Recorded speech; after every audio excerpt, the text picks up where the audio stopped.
அமெரிக்காவோட அதிபரான Donald Trump அவர்கள் சமீபத்தில் அவரோட F-47 ரக ஃபைட்டர் ஜெட்டை நாங்கள் இனிதே ஆரம்பிக்க போகிறோம் அப்படிங்கிறது போல ஒரு டீலை தூக்கி போயிங்க்கு கொடுக்குறாரு. ஸோ இப்போ இதை பற்றி பல விஷயங்கள் வந்து பார்த்தீங்கன்னா இணையதளத்தில் பரவ ஆரம்பிக்குது. ஆல்ரெடி இந்த ஃப்ளைட் இருக்கு, சீக்ரெட்டாக சோதனை பண்ணிட்டு இருக்காங்க, அது போல பல ஸ்பெக்குலேஷன்ஸ் இருந்தது. ஆக்சுவலாக அது எல்லாமே ஃபால்ஸான ஸ்பெக்குலேஷன் தான். ஏன் அப்படின்னா ஒரு அமெரிக்காவில் இருக்கக்கூடிய ஒரு நிறுவனம், அந்த நிறுவனம் காசை வாங்காமல் வேலை செஞ்சுருக்கிறாங்க அப்படிங்கிறத சுத்தமாக நம்பவே முடியாது. ஃபர்ஸ்ட் ஆஃப் ஆல் அது ஒரு ப்ரைவேட் தனியார் கம்பெனி. இந்த காசை வாங்கினதுக்கப்புறம் தான் அவங்க அந்த வேலையிலேயே இறங்குவாங்க. அதுக்கப்புறம் தான் ஒரு பிளான்ட்டையே ரெடி பண்ணுவாங்க. முன்னாடியே ஒரு பிளைனை ரெடி பண்ணி அது போல் வேலைகள் யாரும் செய்யல. கையில் ஒரு பிளைன் இருக்குது, வாங்கிக்கோங்க நாடே அப்படிங்கிறத எந்த நாட்டிலையும் எந்த ஒரு தனியார் நிறுவனம் அது போல் போய் அப்ரோச் பண்ண மாட்டாங்க. ஆனால் டெக்னாலஜி இருக்கான்னு கேட்டிங்கன்னா இருக்குது. அதாவது டெக்னாலஜி பலதும் டெவலப் பண்ணிட்டு இருப்பாங்க. அந்த டெக்னாலஜி எல்லாத்தையும் இந்த ஃபைட்டர் ஜெட்டில் அப்ளை பண்ணுவாங்களான்னா அது ஒரு சந்தேகம் தான். அது மட்டும் இல்லாமல் இந்த F-47 ரக விமானம் என்ன தேவை, அதாவது இருக்கக்கூடிய கல நிலவரம்லாம் வச்சு பார்க்கும்போது ட்ரோன் தொழில்நுட்பம் ஏகப்பட்ட விஷயங்கள் வந்துருச்சு. ஹைப்பர்சோனிக் எராக் வந்துட்டோம். இப்போ அந்த சமயத்தில் இது போல் ஃபைட்டர் ஜெட்டில் உண்மையாலுமே தேவைதானா அப்படிங்கிற கேள்வி வந்து பார்த்தீங்கன்னா யூஸ் ஆகுமா அப்படிங்கிற கேள்வி பல அனலிஸ்ட்குள்ளேயும் இருக்குது. அதில் மெயினாக சொல்லக்கூடியது என்னென்னா ஹைப்பர்சோனிக் மிசைல். இந்த ஹைப்பர்சோனிக் மிசைல்லாம் வந்து பார்த்தீங்கன்னா இப்போலாம் ஏர் டு ஏர் லான்ச்சுக்கே வந்து பார்த்தீங்கன்னா சோதனை பண்ணிட்டு இருக்காங்க அப்படிங்களும் சொல்லப்பட்டு வருது. இந்த ஹைப்பர்சோனிக் யுகத்தில் ஃபைட்டர் ஜெட்டுக்கு வேலையே இல்லை, அதுவும் ட்ரோன்கள் வந்துருச்சு, அதுவும் வந்து பார்த்தீங்கன்னா மிசைல்கள், அதுவும் ரீயூசபிள் மிசைல்கள்லாம் பெருமளவில் வரப்போகுது. இதனால விமானங்களுக்கு நீடே இல்லை அப்படிங்கிற பலரும் சொல்லிட்டு இருக்காங்க. ஆக்சுவலாக கான்செப்ட் என்ன அப்படின்னா இன்டர் கான்டினென்டல் பெலிஸ்டிக் மிசைலாக சைஸ் ரொம்ப பெருசாக இருக்கும். ஏன்னா அதிகமான ஃபியூயல் வேணும். ஸோ ஒரு இடத்துலேருந்து இன்னொரு இடத்துக்கு வந்து பார்த்திங்கன்னா ஒரு ட்ரெஜெக்ட்ரி, பெலிஸ்டிக் மிசைல்னால ஒரு ட்ரெஜெக்ட்ரி ஃபாலோ பண்ணும். இதை வச்சு தெரிஞ்சிக்க முடியும். அது ஒரு மிசைல் லான்ச் ஆயிடுச்சு, அது நம்மளை நோக்கி வருது, அது இந்த இடத்துக்கு தான் வரும் அப்படின்றத கணிக்க முடியும். ஸோ இது மிசைலுக்கு இருக்கக்கூடிய ஒரு ட்ராபேக். இப்போ இதை ஓவர் கம் பண்ணணும் அப்படின்னா அதுக்கான ஒரே வழி ஃபைட்டர் ஜெட்ஸ் தான். ஸோ இப்போ இந்த ஃபைட்டர் ஜெட்ஸ்லாம் வந்து பார்த்திங்கன்னா அதிவேகமாக போகணும். ஹைப்பர்சோனிக் மிசைலை ஏர் டு கிரவுண்டுக்கு லான்ச் பண்ணணும். இப்போ எப்படி ரஷ்யா கிட்ட ஹைப்பர்சோனிக் மிசைல் இருக்கா, அவங்க அதை லான்ச் பண்ணுறாங்க, கின்சால் மிசைல்கள் அப்படிங்கிறத பார்க்குறோம். ஸோ அது போல இதே ரஷ்யா வந்து சப்மரைனில் ஜிர்கான் மிசைல் வச்சுருக்காங்க, அதுவும் ஹைப்பர்சோனிக் மிசைல் தான், சப்மரைன் லான்ச்சு. ஸோ இது போல் பிளாட்ஃபார்ம்ஸ்லேருந்து லான்ச் பண்ணுறதுக்காக தான் தேவைப்படும். அதுக்காக அமெரிக்காவோட F-47 ரக விமானம் அதிகமாக தேவைப்படலாம். அதுதான் அடுத்த ஜென்ரேஷனாக இருக்கும் அப்படிங்கிறாங்க. சரி, ஓகே.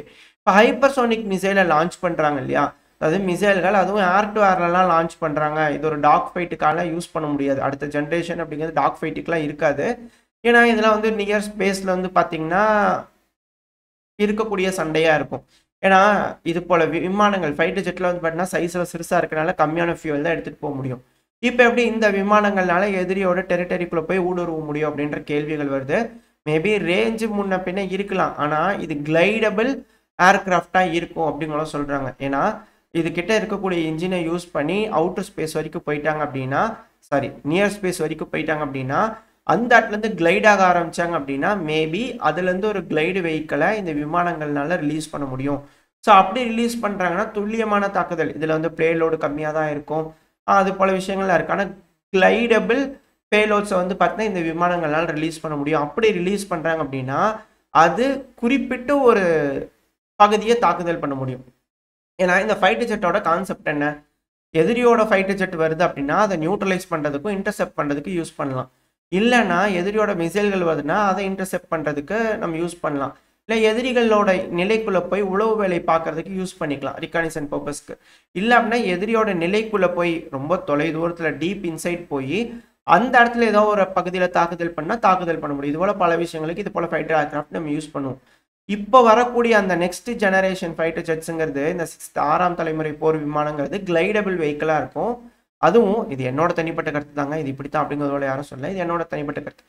ஸோ கிளைடபிள் வெஹிக்கிளாக இருக்கும். அட் த சேம் டைம் வந்து பார்த்தீங்கன்னா அந்த வெஹிக்கிள் கிளைட் பண்ணும்போது ஹைப்பர்சோனிக் மிசைல்களை கிரவுண்டில் வந்து பார்த்தீங்கன்னா டார்கெட் பண்ணுறதுக்காக இருக்கும். ஸோ இந்த பர்பஸ்க்காக இது போல் விமானங்களை அமெரிக்கா செய்கிறாங்க அப்படிங்கிற சொல்லப்பட்டு வருது. ஏன்னா இந்த ஹைப்பர்சோனிக் மிசைல் அப்படிங்கிறது ரஷ்யா, சீனா இது போல் பல நாடுகள் வந்துட்டாங்க. இப்போ இது ஏர் லான்ச்சு வெர்ஷன் இது போல் விஷயங்கள் இருக்கும்போது அந்த ஃபைட்டர் ஜெட்ஸை தாக்குதல் பண்ணுறதுக்கு டாக் ஃபைட் இது போல என்கேஜ் பண்ண முடியும். ஏன்னா லாங் ரேஞ்சில் நின்று வேகம் அதிகமாக போகிறதுனால ஃபியூயல் அதே அளவுக்கு நார்மலாக இருக்கக்கூடிய மிசைலோட ஃபியூயல் வச்சு ஹைப்பர்சோனிக் மிசைல் தொலை தூரத்துக்கு போக முடியும், ஏன்னா வேகமாக போகிறதுனால. ஸோ இதனால் பியாண்ட் விஷுவல் ரேஞ்சிலேருந்து தான் என்கேஜ் பண்ணிகிட்டு இருப்பாங்க. ஸோ அதனால் டாக் ஃபைட் இது போல் விஷயங்கள்லாம் இருக்காது.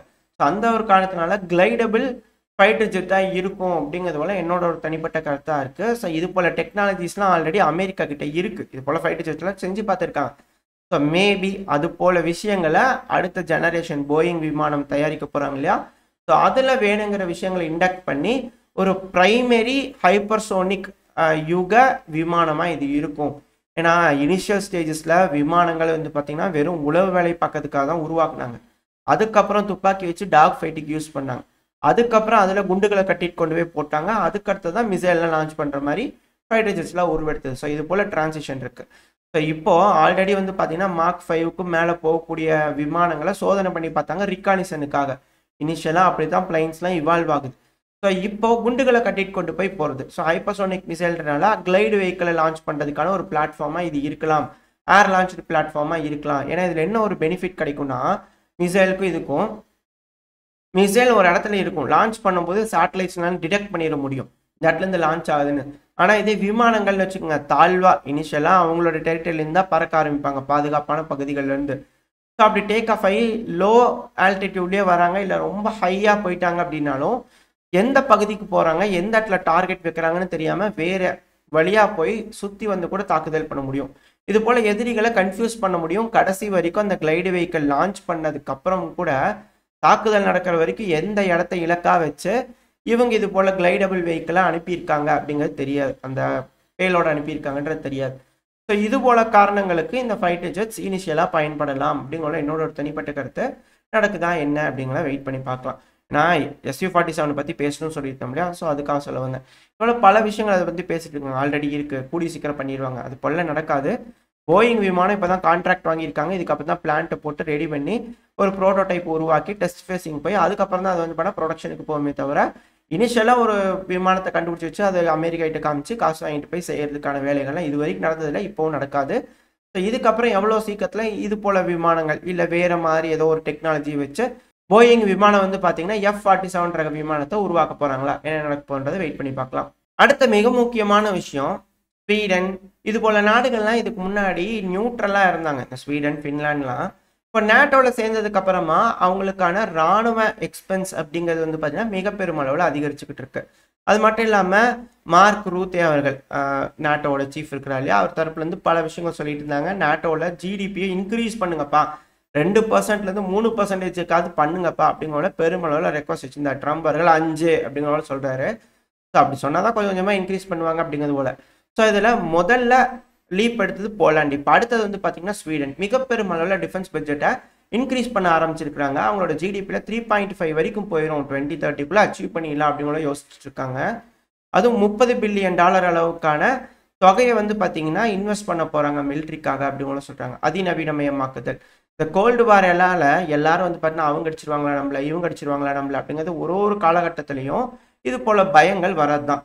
ஏன்னா புதுசாக ஒரு பவர் பெருசாகுது அப்படின்னா நம்மளை சப்ரஸ் பண்ணிடுவாங்களா, நம்மளை தோக்கடிச்சிடுவாங்களா, நம்ம மேலே தாக்குதல் பண்ணிடுவாங்களா, பயம் வர்றது இயல்பு தான்.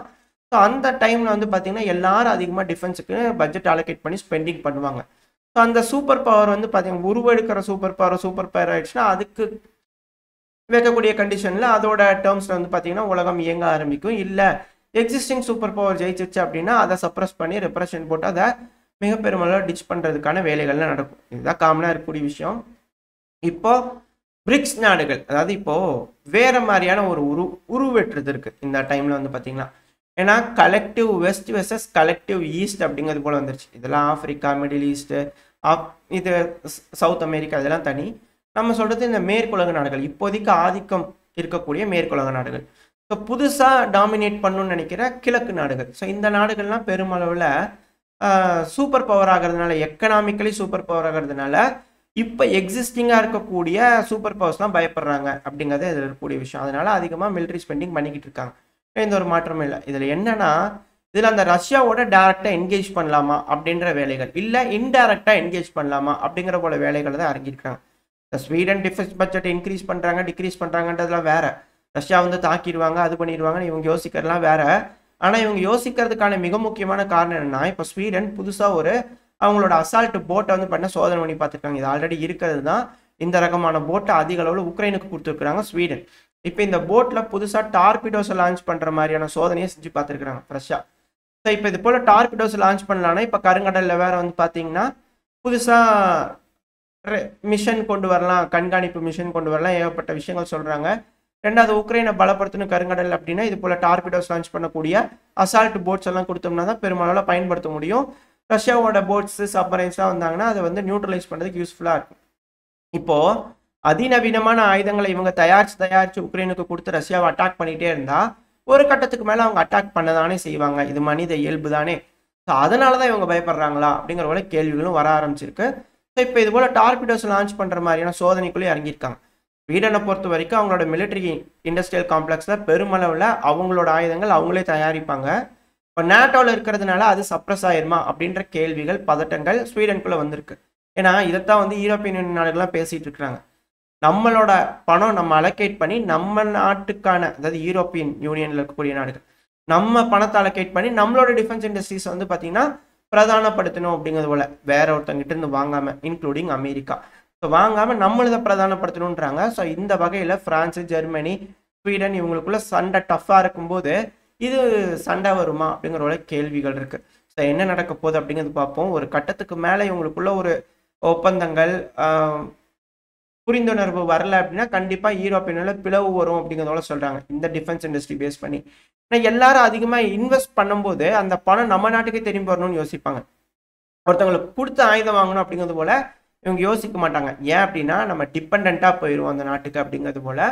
ஸோ அது எல்லா நாடுகளுக்கும் சிக்கலாக ஏற்படுத்துது அப்படிங்கிறத இங்கே இருக்கக்கூடிய விஷயம். ஸோ எப்படி யூரோப்பியன் யூனியன் இதுலேருந்து மீண்டு வர போகிறாங்க, இவங்களோட 6ஆம் தலைமுறை போர் விமானம் அமெரிக்காவோட போர் விமானத்துக்கு மேட்ச் ஆகுமா, இல்லை அவங்களோட தொழில்நுட்பம் வேறு மாதிரி இருக்குமா, என்ன நடக்கும்லாம் வெயிட் பண்ணி பார்க்கலாம். ஓரளவுக்கான தகவல்கள் இந்த பதிவில் பார்த்துருப்போம்னு நினைக்கிறேன். இதோட இந்த பதிவை நான் முடிச்சுக்கலாம். இந்த பதிவு எப்படி இருந்துச்சு, உங்களுக்கு பிடிச்சிருந்தா லைக் பண்ணிட்டு உங்கள் ஃப்ரெண்ட்ஸ் அண்ட் ஃபேமிலியோட ஷேர் பண்ணிக்கோங்க. அது கூட மறக்காமல் இந்த பதிவு பற்றி உங்களோட கருத்துக்களை கமெண்ட் செக்ஷனில் சொல்லுங்கள். இந்த பதிவு நல்லா இருக்குன்ற நம்பிக்கையில் அடுத்த போய் உங்களை சந்திக்கிறேன். அது வரைக்கும் ஸ்டே சேஃப். பை.